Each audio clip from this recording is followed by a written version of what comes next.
Oke, assalamualaikum warahmatullahi wabarakatuh. Kembali lagi di channel Belajar Bersama. Nah, pada kesempatan kali ini saya akan sharing lagi kepada teman-teman mengenai soal-soal baru. Untuk itu, bagi teman-teman yang belum subscribe, silahkan subscribe terlebih dahulu agar channel ini bisa berkembang lebih baik lagi dan saya bisa sharing lebih banyak lagi dan lebih bermanfaat lagi. Untuk itu, langsung saja ke videonya. Nah, soal pertama. Tindakan untuk membunuh bibit penyakit yang berada di luar tubuh disebut A. Disinfektan, disinfeksi, B. Isolasi, C. Karantina, D. Sterilisasi, atau E. Imunisasi. Ingat ya, membunuh bibit penyakit yang berada di luar tubuh. Oke, jadi jawabannya adalah A ya teman-teman. Disinfektan. Nah, kalau isolasi itu adalah pemisahan penderita penyakit yang terinfeksi dari orang-orang yang sehat di sekitarnya untuk menghindari penularan. Kalau karantina, nah karantina itu adalah pembatasan kebebasan seseorang yang diduga telah tertular suatu penyakit. Seperti itu ya teman-teman. Nah, jadi kalau untuk karantina ini akhir-akhir ini kita cukup sering mendengarnya karena di Indonesia bahkan beberapa daerah di Indonesia akan melakukan karantina. Soalnya dengan kejadian tingkat pasien positif corona itu cukup tinggi. Jadi karantina itu cukup efektif untuk Indonesia. Nah, selanjutnya sterilisasi. Sterilisasi itu adalah suatu tindakan untuk membunuh kuman patogen atau apatogen beserta sporanya pada peralatan perawatan. Nah, jadi fokusnya itu di peralatan ya teman-teman dan kedokteran dengan cara merebus stum panas tinggi atau menggunakan bahan kimia. Nah, jadi kalau sterilisasi itu lebih fokusnya itu pada peralatan perawatan ataupun peralatan kedokteran ya teman-teman. Selanjutnya imunisasi. Nah, imunisasi itu adalah upaya untuk mendapatkan kekebalan terhadap suatu penyakit dengan cara memasukkan kuman disinfeksi. Oke, seperti itu ya teman-teman. Nah, jadi jawabannya adalah A, disinfeksi. Oke, selanjutnya soal nomor 2. Waktu antara masuknya suatu bibit penyakit ke dalam tubuh sampai timbulnya gejala penyakit disebut A. Epidemi, B. Inkubasi, C. Infeksi, D. Virulensi, atau E. Endemi. Ya, sudah dapat jawabannya? Nah, kita bahas satu-satu. Jadi epidemi itu adalah menyebarnya penyakit pada banyak orang. Jadi epidemi itu adalah intinya adalah penyakit itu sudah meluas, sudah menyebar teman-teman. Selanjutnya infeksi. Infeksi itu adalah masuknya disertai pertumbuhan dan perkembangbiakan suatu bibit penyakit di dalam tubuh. Jadi infeksi itu selanjutnya bibit penyakitnya sudah masuk, tetapi bibit penyakitnya juga sudah berkembang biak ya teman-teman. Selanjutnya virulensi. Virulensi itu adalah ukuran keganasan suatu bibit penyakit untuk menimbulkan penyakit. Selanjutnya endemi. Endemi itu adalah berkecamuknya suatu penyakit infeksi yang terus-menerus terdapat di suatu daerah mengenai segolongan penduduk. Jadi jawabannya adalah inkubasi. Ya, jawabannya B teman-teman, inkubasi. Oke, selanjutnya nomor 3. Tingkat oksigen dalam darah yang rendah disebut A. Hematokrit, B. Hipoksemia, C. Hipogliksemia, D. Hemoglobin, atau E. Anemia. Oke, jadi kita bahas juga satu-satu. Hipogliksemia itu adalah tingkat gula yang rendah di dalam darah. Kalau hematokrit itu adalah mengukur persentase volume darah yang diambil oleh sel darah merah. Hemoglobin itu adalah protein yang mengandung zat besi di dalam sel darah merah yang berfungsi sebagai pengangkut oksigen dari paru-paru ke seluruh tubuh. Sedangkan anemia adalah kondisi di mana jumlah sel darah merah itu kurang ya teman-teman, sel darah merahnya kurang. Selanjutnya, jadi jawabannya adalah B, hipoksemia. Jadi hipoksemia itu adalah tingkat di mana oksigen dalam darah itu rendah atau kurang ya teman-teman. Oke, selanjutnya ukuran keganasan suatu bibit penyakit yang menimbulkan penyakit adalah A. Formulasi, B. Virulensi, C. Epitel, D. Occurrence, atau E. Faktor. Oke, jadi kalau formulasi itu susunan komposisi terhadap sesuatu.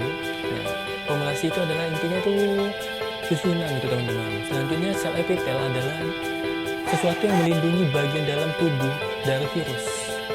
Selanjutnya occurrence adalah sesuatu kejadian terhadap sesuatu. Suatu kejadian terhadap sesuatu teman-teman. Selanjutnya adalah faktor adalah organisme yang tidak menyebabkan penyakit tetapi menyebarkannya dengan membawa patogen dari satu inang ke inang yang lain. Jadi jawabannya adalah B ya, virulensi. Nomor 5, penyebaran penyakit yang sama secara cepat dalam waktu yang bersamaan dengan penyakit yang sama adalah A. Pandemi, B. Endemi, C. Epizootik, D. Epidemi, atau E. Edema. Oke, jawabannya adalah epidemi teman-teman. Oke, selanjutnya nomor 6, suatu wabah penyakit yang sudah mengglobal atau mendunia adalah A. Pandemi, B. Endemi, C. Epizootik, D. Epidemi, atau E. Edema.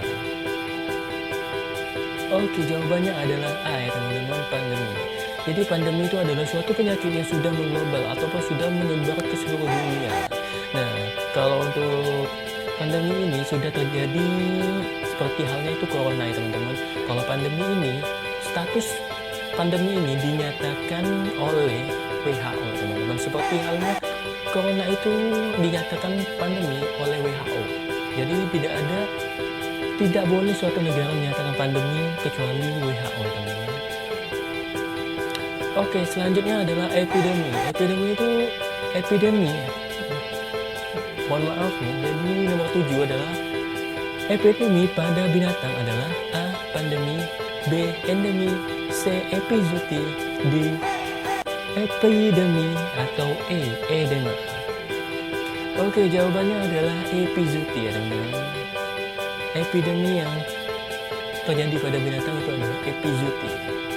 Oke, selanjutnya nomor 8, orang yang membawa suatu bibit penyakit tetapi ia sendiri tidak menunjukkan gejala-gejala sakit. Itu apa? A. Pandemi, B. Endemi, C. Carrier, D. Epidemi, atau E. Edema. Jadi jawabannya adalah C teman-teman, carrier. Oke, jadi carrier ini itu adalah orang tuh memiliki virusnya ataupun bibit penyakit di dalam tubuhnya tetapi tidak menyebabkan gejala.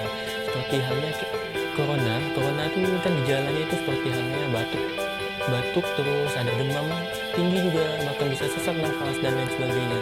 Tetapi ada orang yang sudah terkena ataupun terpapar di dalam tubuhnya virus corona tetapi dia tidak menunjukkan gejala-gejala sakit. Nah, itulah yang disebut dengan carrier. Oke, selanjutnya menurut Persatuan Perawat Nasional Indonesia atau PPNI, praktik keperawatan adalah A. Tindakan pemberian asuhan perawat profesional baik secara kolaborasi yang disesuaikan dengan perintah dokter. B. Tindakan pemberian asuhan perawatan profesional baik secara mandiri ataupun kolaborasi yang disertai dengan lingkup wewenang dan tanggung jawabnya berdasarkan ilmu kedokteran. C. Tindakan pemberian asuhan perawat yang dilakukan mandiri di rumah dan di RS. D. Tindakan pemberian asuhan perawat profesional baik secara mandiri maupun kolaborasi yang disesuaikan dengan lingkup wewenang dan tanggung jawabnya berdasarkan ilmu keperawatan. Atau E. Tindakan pemberian pengobatan kepada pasien sesuai dengan diagnosa penyakitnya. Iya, apa jawabannya? Oke, jawabannya adalah D. Tindakan pemberian asuhan perawat profesional baik secara mandiri maupun kolaborasi yang disesuaikan dengan lingkup wewenang dan tanggung jawabnya berdasarkan ilmu keperawatan. Nah, seperti itu ya teman-teman. Oke, selanjutnya nomor 10. Standar praktek keperawatan adalah A. Suatu pernyataan yang menguraikan suatu kualitas yang diinginkan terhadap pelayanan keperawatan yang diberikan untuk pasien. B. Standar untuk menentukan pengobatan pasien. C. Standar untuk mencapai praktik keperawatan yang menguntungkan. D. Standar praktik yang dibuat berdasarkan kolaborasi dengan tim medis. Atau E. Alat ukur kualitas pelayanan praktik di rumah sakit. Oke, jawabannya adalah A. Suatu pernyataan menguraikan suatu kualitas yang diinginkan terhadap pelayanan keperawatan yang diberikan untuk pasien.